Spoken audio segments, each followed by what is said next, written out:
George Whitefield, o pregador ao ar livre, 1714-1770. Mais de 100 mil homens e mulheres rodeavam o pregador, há mais de 200 anos, em Cambuslang, Escócia. As palavras do sermão, vivificadas pelo Espírito Santo, ouviam-se distintamente em todas as partes que formavam esse mar humano. É-nos difícil fazer uma ideia do vulto da multidão de 10 mil penitentes que responderam ao apelo para se entregarem ao Salvador. Esses acontecimentos servem-nos como um dos poucos exemplos do cumprimento das palavras de Jesus. Na verdade vos digo que aquele que crê em mim também fará as obras que eu faço, e as fará maiores do que estas, porque vou para meu Pai. João, capítulo 14, versículo 12, grifo do autor. Havia como um fogo ardente encerrado nos ossos deste pregador, George Whitefield. Ardia nele um zelo santo de ver todas as pessoas libertas da escravidão do pecado. Durante um período ininterrupto de 28 dias, realizou a incrível façanha de pregar a 10 mil pessoas. Sua voz podia ser ouvida perfeitamente a mais de 1 quilômetro de distância, apesar de ter físico fraco e de sofrer dos pulmões. Não havia prédio no qual coubessem em seus auditórios, e, nos países onde pregou, armava seu púlpito nos campos, fora das cidades. Whitefield merece o título de Príncipe dos Pregadores ao ar livre, porque pregava em média 10 vezes por semana, e isso fez durante um período de 34 anos, em grande parte sob o teto construído por Deus, os céus. A vida de George Whitefield foi um milagre. Nasceu em uma taberna de bebidas alcoólicas. Antes de completar 3 anos, seu pai faleceu. Sua mãe casou-se novamente, e a George foi permitido continuar os estudos na escola.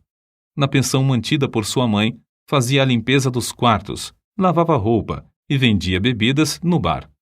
Por estranho que pareça, já que ainda não era salvo, interessava-se grandemente pelo exame das Escrituras. Lia a Bíblia até alta noite e preparava sermões. Na escola, era conhecido como orador. Sua eloquência era natural e espontânea, um dom extraordinário de Deus. Talento este que possuía sem ele mesmo saber.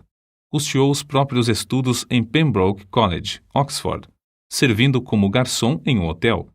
Depois de estar algum tempo em Oxford, juntou-se ao grupo de estudantes a que pertenciam João e Carlos Wesley. Passou muito tempo, como os demais do grupo, jejuando e esforçando-se para mortificar a carne a fim de alcançar a salvação. Ele ainda não compreendia que a verdadeira religião é a união da alma com Deus e a formação de Cristo em nós. Acerca da sua salvação, escreveu algum tempo antes de morrer. Todas as vezes que vou a Oxford, sinto-me impelido a ir primeiro a este lugar onde Jesus se revelou a mim, pela primeira vez, e me deu o novo nascimento. Com a saúde abalada, talvez pelo excesso de estudo, George voltou a casa para recuperá-la. Resolvido a não cair no indiferentismo, inaugurou uma classe bíblica para jovens que, como ele, desejavam orar e crescer na graça de Deus. Visitavam diariamente os doentes e os pobres, e frequentemente os prisioneiros nas cadeias, para orar com eles e prestar-lhes qualquer serviço manual que pudessem. George tinha no coração um plano que consistia em preparar 100 sermões e apresentar-se para ser separado para o ministério. Porém, quando havia preparado apenas um sermão, seu zelo era tanto que a igreja insistia em ordená-lo com apenas 21 anos, embora fosse regra não aceitar ninguém para tal cargo com menos de 23 anos. O dia que precedeu sua separação para o ministério, George passou em jejum e oração.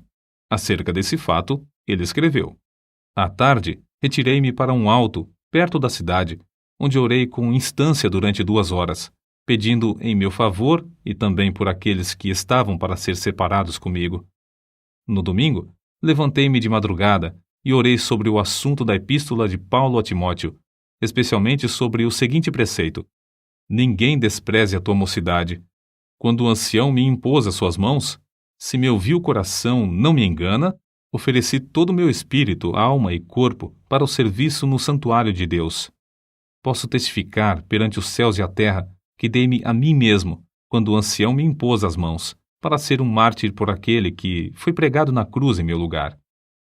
Os lábios de Whitefield foram tocados pelo fogo divino do Espírito Santo durante sua separação para o ministério. No domingo seguinte, naquela época de gelo espiritual, pregou pela primeira vez. Alguns se queixaram de que 15 dos ouvintes enlouqueceram ao ouvirem o sermão. O ancião da igreja, porém, compreendendo o que se passava, respondeu que seria muito bom se os 15 não se esquecessem da sua loucura antes de chegar o outro domingo.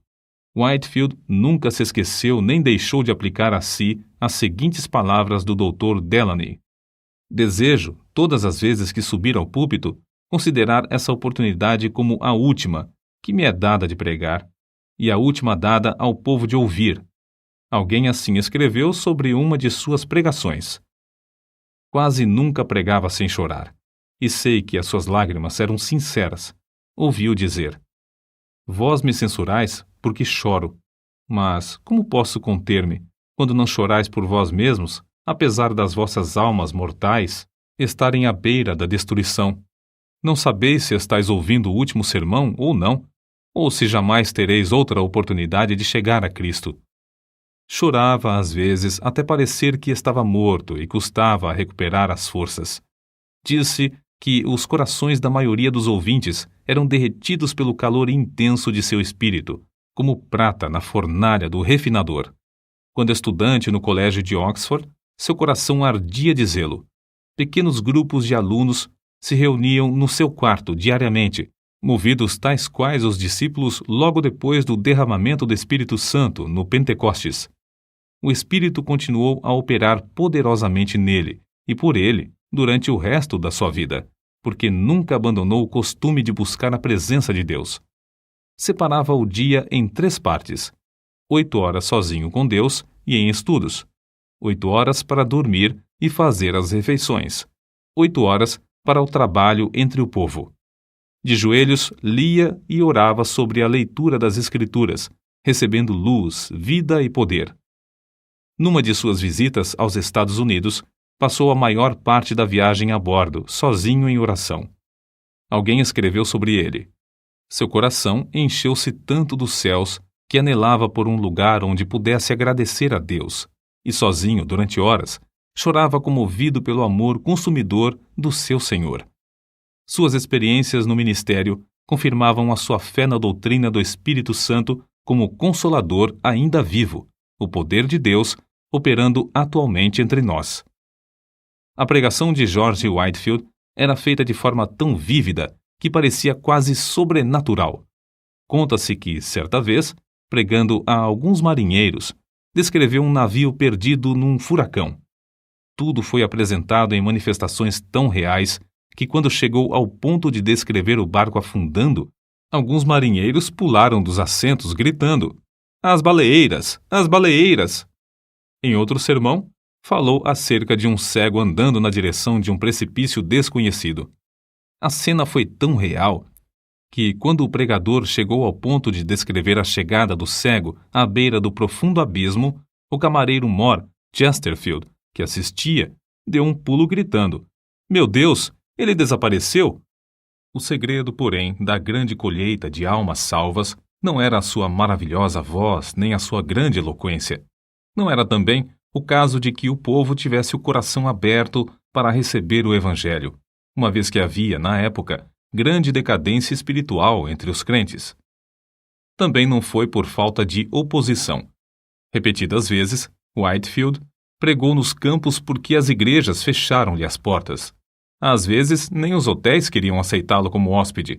Em Basingstoke, foi agredido a pauladas. Em Staffordshire, atiraram-lhe torrões de terra.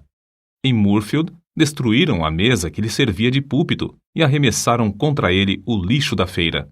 Em Evesham, as autoridades, antes de seu sermão, ameaçaram prendê-lo se pregasse. Em Exeter, enquanto pregava para 10.000 pessoas, foi apedrejado de tal forma que pensou haver chegado para ele a hora, como o ensanguentado Estevão, de ser imediatamente chamado à presença do Mestre. Em outro lugar, Apedrejaram-no novamente até ficar coberto de sangue. Verdadeiramente levava no corpo até a morte as marcas de Jesus. O segredo de tais frutos na sua pregação era o seu amor para com Deus.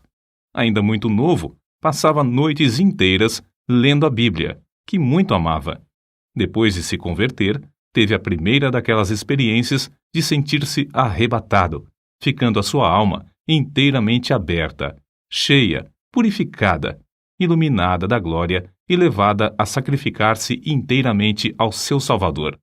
Desde então, nunca mais foi indiferente em servir a Deus, mas regozijava-se no alvo de trabalhar de toda a sua alma e de todas as suas forças, e de todo o seu entendimento. Só achava interesse nos cultos, tanto é que escreveu para sua mãe dizendo que nunca mais voltaria ao seu emprego. Consagrou a vida completamente a Cristo, e a manifestação exterior daquela vida nunca excedia a sua realidade interior. Portanto, nunca mostrou cansaço, nem diminuiu a marcha durante o resto de sua vida. Apesar de tudo, ele escreveu: "A minha alma era seca como o deserto. Sentia-me como encerrado dentro de uma armadura de ferro. Não podia ajoelhar-me sem estar tomado de grandes soluços e orava até ficar molhado de suor. Só Deus sabe quantas noites fiquei prostrado de cama, gemendo por causa do que sentia e ordenando, em nome de Jesus, que Satanás se apartasse de mim. Outras vezes, passei dias e semanas inteiras prostrados em terra, suplicando para ser liberto dos pensamentos diabólicos que me distraíam. Interesse próprio, rebelião, orgulho e inveja me atormentavam, um após outro, até que resolvi vencê-los ou morrer. Lutei até Deus me conceder vitória sobre eles." George Whitefield considerava-se um peregrino errante no mundo, procurando almas. Nasceu, criou-se e diplomou-se na Inglaterra. Atravessou o Atlântico 13 vezes. Visitou a Escócia 14 vezes. Foi ao país de Gales várias vezes. Visitou uma vez a Holanda. Passou 4 meses em Portugal. Nas Bermudas, ganhou muitas almas para Cristo, como nos demais lugares onde trabalhou. Acerca do que sentiu em uma das viagens à colônia da Geórgia, Whitefield escreveu: "Foram-me concedidas manifestações extraordinárias do alto. Cedo de manhã, ao meio-dia, ao anoitecer e à meia-noite, de fato durante o dia inteiro, o amado Jesus me visitava para renovar-me o coração. Se certas árvores perto de Stonehouse pudessem falar, contariam acerca da doce comunhão que eu e algumas almas amadas desfrutamos ali com Deus, sempre bendito. Às vezes, quando de passeio, a minha alma fazia tais incursões pelas regiões celestes, a qual parecia pronta a abandonar o corpo. Outras vezes, sentia-me tão vencido pela grandeza da majestade infinita de Deus que me prostrava em terra e entregava-lhe a alma, como um papel em branco para ele escrever nela o que desejasse. De uma noite nunca me esquecerei. Relampejava excessivamente. Eu pregara a muitas pessoas e algumas ficaram receosas de voltar a casa. Senti-me dirigido a acompanhá-las e aproveitar o ensejo para as animar a se prepararem para a vinda do Filho do Homem. Oh, que gozo senti na minha alma, depois de voltar enquanto alguns se levantavam das suas camas, assombrados pelos relâmpagos que andavam pelo chão e brilhavam de uma parte do céu até a outra. Eu, com mais um irmão, ficamos no campo adorando, orando, exultando ao nosso Deus e desejando a revelação de Jesus dos céus, uma chama de fogo.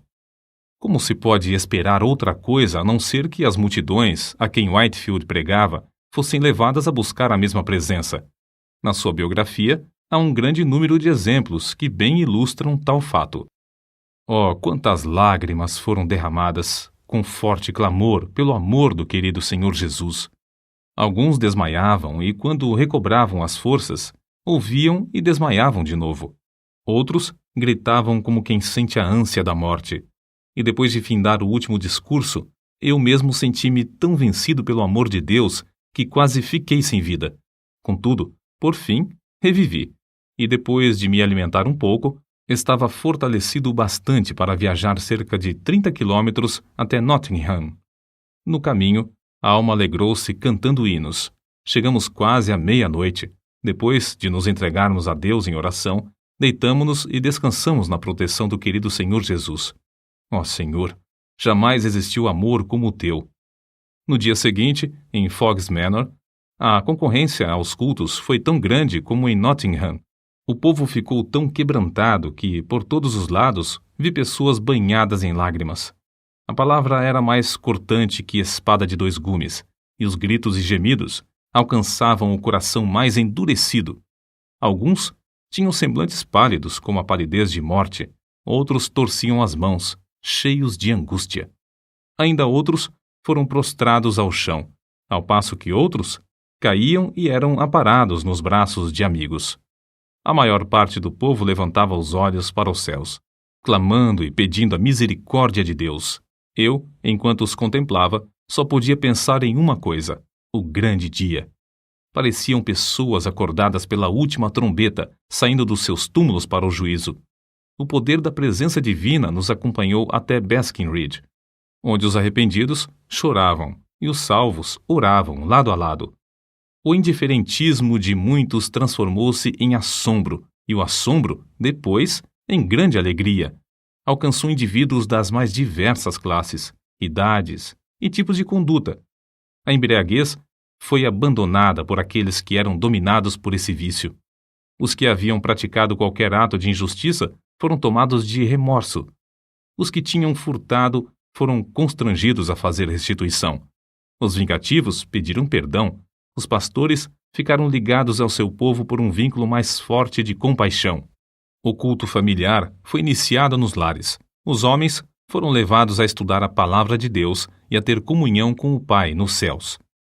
Mas não foram somente nos países populosos que o povo afluiu para ouvi-lo. Nos Estados Unidos, quando eram ainda um país novo, ajuntaram-se grandes multidões dos que moravam longe uns dos outros nas florestas.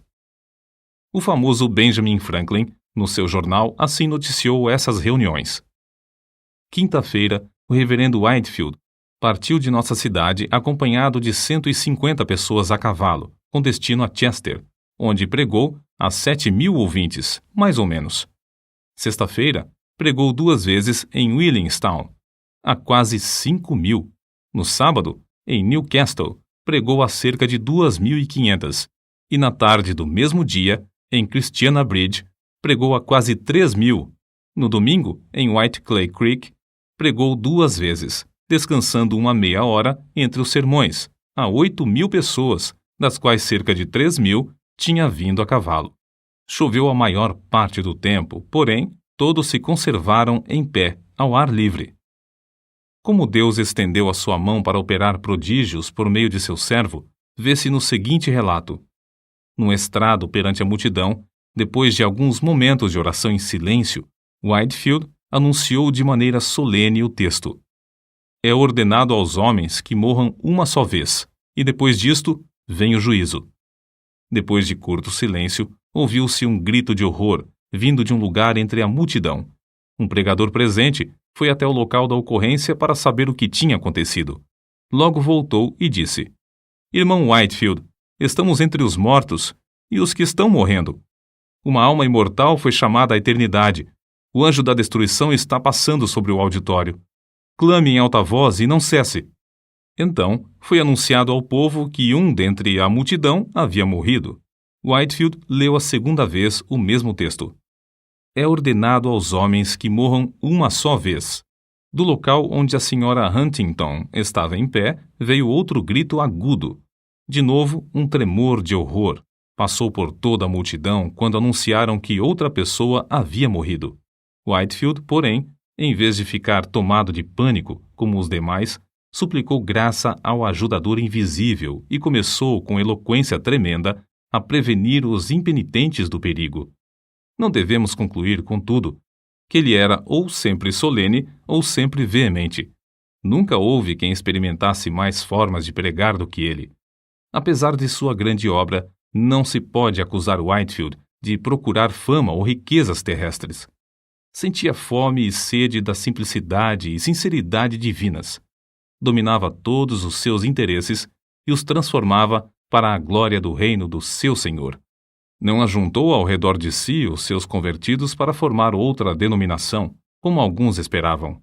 Não, apenas dava todo o seu ser, mas queria mais línguas, mais corpos, mais almas a usar para o Senhor Jesus.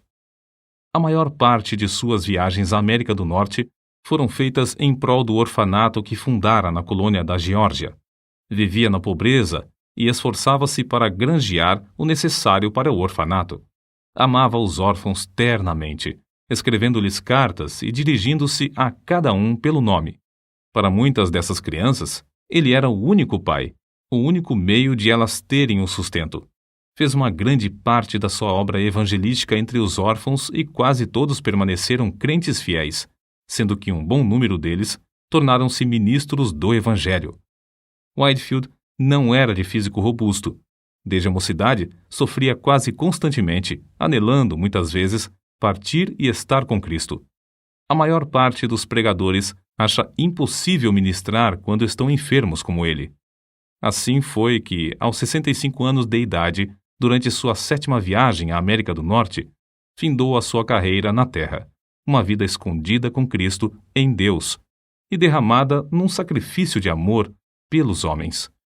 No dia anterior ao seu falecimento, teve de esforçar-se para ficar em pé. Porém, ao levantar-se em Exeter, perante um auditório demasiado grande para caber em qualquer prédio, o poder de Deus veio sobre ele. Whitefield pregou como de costume durante 2 horas. Um dos que lhe assistiram disse que seu rosto brilhava como o sol. O fogo aceso no seu coração, no dia da oração e do jejum, quando da sua separação para o ministério, ardeu até dentro dos seus ossos e nunca se apagou. Jeremias, capítulo 20, versículo 9. Certo homem eminente dissera a Whitefield: "Não espero que Deus chame o irmão breve para o lar eterno, mas, quando isso acontecer, regozijar-me-ei ao ouvir o seu testemunho." O pregador respondeu: "Então ficará desapontado, morrerei calado. A vontade de Deus é dar-me tantos ensejos para testificar dele durante minha vida, que não me serão dados outros na hora da morte." E sua morte ocorreu como predissera. Depois do sermão, em Exeter, foi a Newburyport para passar a noite na casa do pastor. Ao subir para o quarto de dormir, virou-se na escada e, com a vela na mão, proferiu uma curta mensagem aos amigos que ali estavam e insistiam em que pregasse. Às 2 horas da madrugada, acordou. Faltava-lhe o fôlego. Pronunciou para o seu companheiro as suas últimas palavras na terra: "Estou morrendo." No seu enterro, os sinos das igrejas de Newburyport dobraram e as bandeiras ficaram a meia haste. Ministros de toda a parte vieram assistir aos funerais. Milhares de pessoas não conseguiram chegar perto da porta da igreja por causa da imensa multidão. Conforme seu pedido, foi enterrado sob o púlpito da igreja. Se quisermos ter os mesmos frutos, ver milhares salvos, como George Whitefield os teve, temos de seguir o seu exemplo de oração e dedicação. Alguém pensa que é tarefa demais? Que diria George Whitefield agora, junto aos que levou a Cristo, se lhe fizéssemos essa pergunta?